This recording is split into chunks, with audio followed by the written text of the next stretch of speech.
Hey, take a so what voicing or quartal voicing. We'll use D minor. And if you're wondering how do you come up with that, well, I'm going to use the black keys to explain.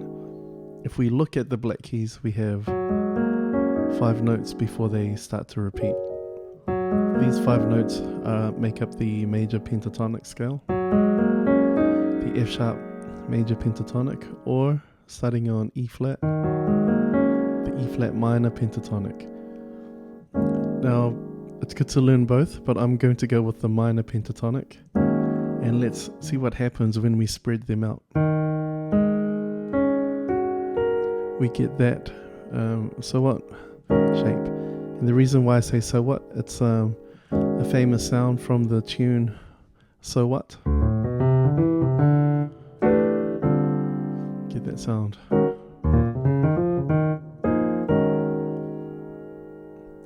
Okay, so it's good to learn this shape in every key.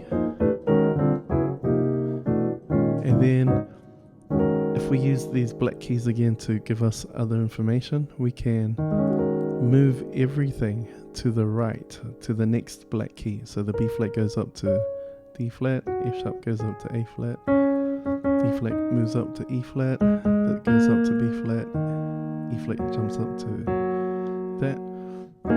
And so everything would be E flat minor pentatonic in my mind. And this is the next inversion. And so it's good to deconstruct it, I suppose, and see how it's built. So E flat is in the middle with perfect fourths on top, and the perfect fourth below, and then a major third. So that's one way to look at it. There's other ways. You could think of it as a E flat minor triad in first inversion from the bottom, starting on the minor third, and then fourths on top.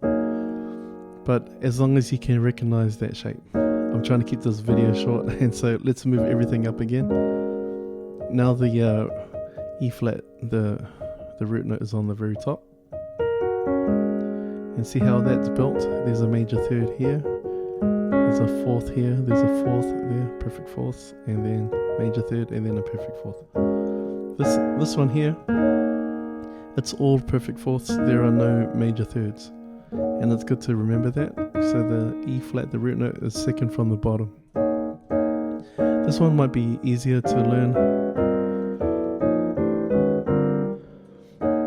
So you can also think of it like, if you take that particular inversion, you could go to any key and build it on fourths, making sure that that root note is second from the bottom. Let's say, for example, A. So here's A, there's a perfect fourth from below, and then above the A are perfect fourths. So that's an A minor pentatonic. Okay, and then one more, how about F sharp? So there's a perfect fourth below, and then above F sharp are perfect fourths. So that's another way to construct that particular inversion. And then the last one would be here. And I particularly like this one. I just like the sound of it, and I like how it's constructed, where the root note is surrounded by perfect fourths, and the left hand, I'm playing 3 in the right and 2 in the left. The left hand is playing a flat 7 and a flat 3, which is like a shell voicing.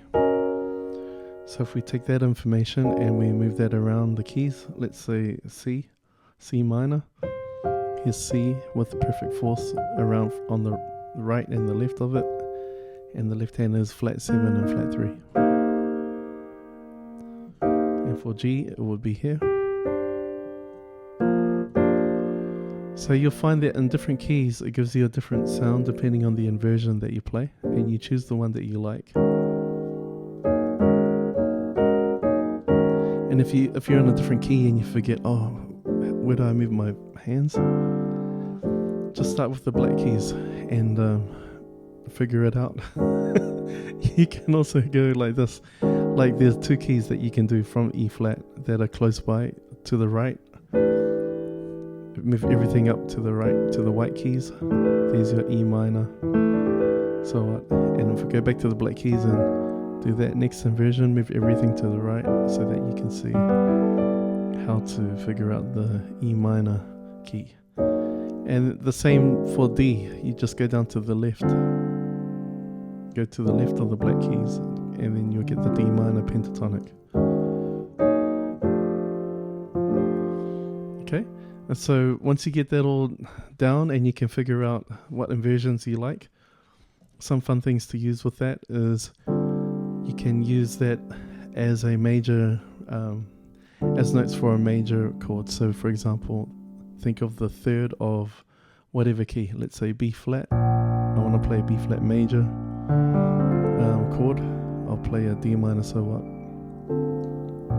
over the B flat, and that's pretty.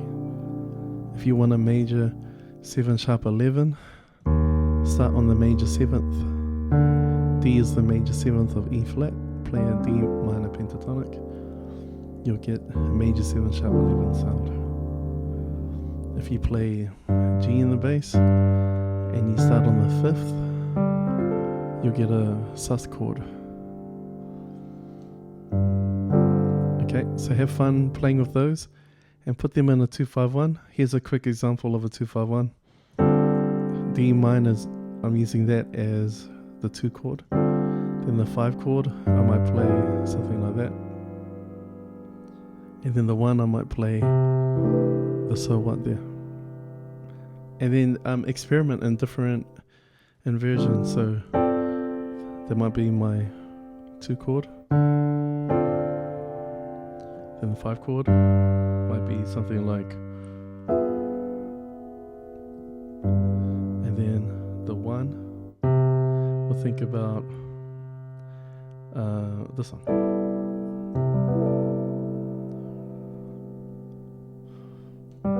Bead. I just saw that now. B-E-A-D. Okay. Okay, I think I need to have a break. And so for you, I hope you enjoy it. And yeah, let me know how it goes. Thanks.